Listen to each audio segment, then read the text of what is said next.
Jean-Luc Mélenchon, merci beaucoup d'être avec nous pour cette première réaction. Et je vais vous demander tout simplement, justement, quels sont vos mots après le déclenchement de ce 49.3 ? C'est un véritable guet-apens que nous a tendu le Premier ministre, parce que s'il avait décidé de déposer le 49.3, il aurait pu le faire dès mercredi dernier. Regardez bien, nous sommes samedi, 18 h. Nous avons maintenant 24 heures pour déposer une motion de censure, c'est-à-dire que nous avons jusqu'à dimanche 18 h. Il vient sans prévenir, par surprise, dans l'hémicycle, annoncer le dépôt du 49.3. Le débat est interrompu et nous sommes quasiment mis en asphyxie pour déposer notre motion de censure en à peine 24 heures un dimanche. C'est donc un procédé d'une grossièreté et d'une brutalité totale à l'égard du Parlement. Au demeurant, on ne comprend pas pourquoi ça le prend maintenant, alors que les choses avançaient à un rythme plutôt considéré comme normal. Quoique, vous le savez, il n'y aurait aucune espèce de problème si le gouvernement ne voulait pas à tout prix terminer avant les élections municipales. On ne sait pas pourquoi les élections municipales, mais tout ça est absurde. Je vous demande de bien comprendre, parce que c'est compliqué, que pour la réforme des retraites, il y a deux textes. Le 49.3 ne s'applique qu'à un des deux, pas au suivant. Par conséquent, ce texte, le suivant, nous allons maintenant le traiter ici et nous prendrons le temps qu'il faudra, si bien que la situation n'aura pas changé. Le texte initial, il est enrichi par d'autres documents, paraît-il, et il va aller au Sénat. Puis il reviendra à l'Assemblée nationale. Par conséquent, tout ça montre qu'il y aura encore un assez long délai avant que la loi soit définitivement examinée par les deux chambres.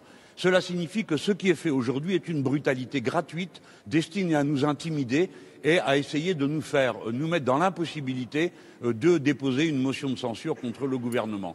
Jean-Luc Mélenchon, je suis, comme vous le devinez, tout à fait scandalisé par le procédé. Jean-Luc Mélenchon, si vous le permettez, si on a le temps, si on peut reprendre un peu les choses point par point, vous savez très bien que ces dernières semaines, certains ont dit l'opposition veut pousser délibérément, et c'est ce que dit le Premier ministre, le gouvernement a utilisé ce 49.3 pour pouvoir lui faire un procès, notamment, je cite, en autoritarisme. Vous répondez quoi ce soir ? Eh bien que c'est un procédé aussi détestable que tous les autres. Mais enfin, c'est incroyable. Dire ils l'ont bien cherché, on connaît ce genre d'argument. On sait à qui c'est appliqué. C'est toujours appliqué à la victime qui ensuite est présentée comme quasiment l'auteur du méfait dont elle a à pâtir. C'est lui qui dépose le 49.3, c'est pas moi. S'il ne voulait pas le déposer, il n'avait qu'à pas le faire. J'ai dit sur tous les tons que nous étions hostiles au 49.3. J'ai dit sur tous les tons que nous nous méfions de la limite qu'ils avaient donnée dans le temps, parce que nous pensions qu'ils mettraient le 49.3. Et donc on a mis le plus possible d'amendements au début pour pouvoir avoir la discussion sur le fond. De quoi croyez-vous qu'on discutait au moment où nous avons été interrompus ? De quoi ? De la valeur du point, de l'âge pivot, c'est-à-dire des questions essentielles qui sont contenues par cette loi. C'est donc un procédé tout à fait répugnant que d'accuser les gens de ses propres fautes. On dit nul n'a le droit de se prévaloir de ses turpitudes. Eh bien, le Premier ministre ne devrait pas utiliser les mauvaises manières qu'il a mis en route pour nous les reprocher. Non, sa responsabilité à lui est engagée. Nous n'avons jamais souhaité le 49.3. Plus il y a de temps de débat, plus il y a de gens qui comprennent ce qui se passe dans cette réforme. Et c'est de ça dont ils ont peur. C'est parce qu'ils sont de plus en plus isolés. Et vous allez voir qu'il y aura un mouvement populaire de réplique à ce mauvais coup que vient de faire le Premier ministre.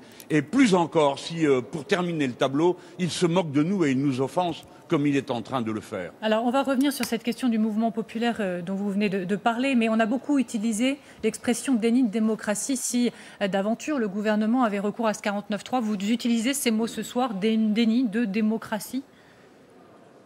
Mais tout à fait. Et puis c'est le caractère autoritaire de ce gouvernement qui est borgne, qui envoie 1000 personnes en prison pour les gilets jaunes, tous ces méfaits les uns derrière les autres. Vous voyez bien qu'on est en train de glisser vers une façon d'exercer le pouvoir qui est incroyablement autoritaire. Vous savez de quoi on parle ? De la retraite des gens, c'est-à-dire de quelque chose qui concerne leur vie et qui va le faire pendant des décennies, pendant des générations. Des millions de gens sont concernés par cette loi. On peut quand même prendre 6 à 8 semaines, d'accord? On a pris 8 semaines pour discuter naguère de la privatisation de TF1 et on prendrait qu'au total, même pas un mois pour discuter de la réforme des retraites. Mais c'est inadmissible. Et les gens n'ont pas eu le temps de comprendre. Jean-Luc Mélenchon, était-il vraiment encore possible de discuter? Vraiment, on avait l'impression, même si ça s'est un peu accéléré ces derniers jours, mais que le débat n'était plus possible dans cet hémicycle, avec aussi des tensions, des scènes qui n'étaient peut-être bonnes pour personne, pour le paysage politique. Mais ça, vous savez, oui, mais ça, c'est vraiment, vous savez, je fais confiance à la sagesse populaire, parce qu'il y a vraiment de quoi être horrifié par ce qu'on a vu. Tous les 4-5 derniers jours, la République En Marche mettait des députés tout le long de nos bancs pour faire pression pour nous huer, tandis que nous parlions. Ils ont créé une ambiance survoltée. Leur intention était de montrer que l'opposition est irresponsable, qu'elle est chahuteuse. Ce n'est pas du tout le cas.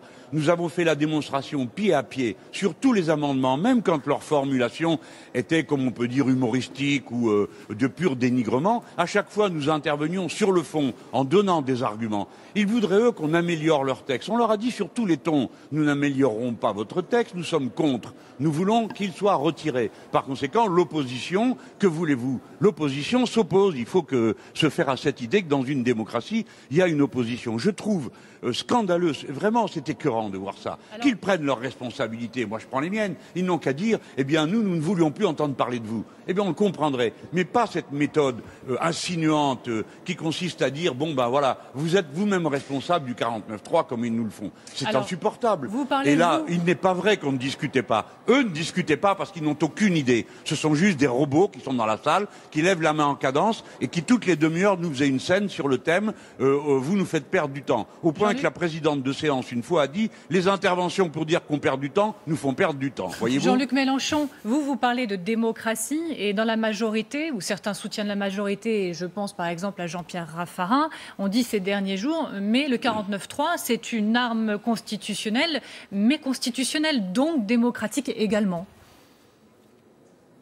Bon, alors déjà on pourra discuter de savoir si la constitution de la Ve République n'est pas purement et simplement une monarchie présidentielle, ben vous le voyez aujourd'hui, puisque c'est même constitutionnel de clouer le bec de l'opposition dans l'hémicycle. Mais je le rappelle, et je crois que Jean-Pierre Raffarin se trompe sur ce point, le 49.3 n'est pas fait pour s'opposer, pour clouer la bouche de l'opposition. Le 49.3, c'est une disposition de la Constitution qui permet à un gouvernement, lorsqu'il a affaire à des frondeurs, à des gens qui, de sa majorité, contestent son texte, de les mettre au pied du mur en leur disant « Écoutez, je suis le gouvernement, c'est mon texte, et vous êtes ma majorité, donc ou bien vous me soutenez, ou bien vous me destituez. » Mais le 49.3 est fait pour la majorité, pas pour l'opposition.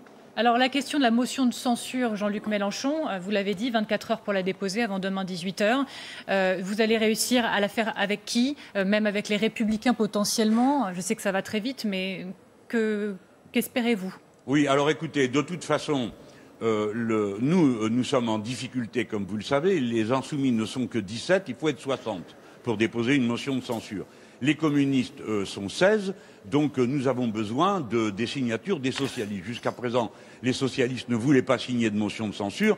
Dès que je quitterai notre entretien, je vais me précipiter pour voir si cette fois-ci ils sont d'accord pour le déposer. Mais de toute façon, les Républicains vont sans doute déposer une motion de censure, ils sont 100, et moi j'ai toujours dit que nous voterons la motion de censure et peu nous importe qui la dépose. Mais je préférerais évidemment que nous puissions, avec nos amis communistes, avoir la signature des socialistes et pouvoir déposer une motion de censure. Je croise les doigts que ce soit possible, mais je pense que ça va se faire parce que les réactions des milieux syndicalistes et des personnes qui sont engagées dans la lutte ne supporteraient pas que quelqu'un ne fasse pas son devoir d'opposant.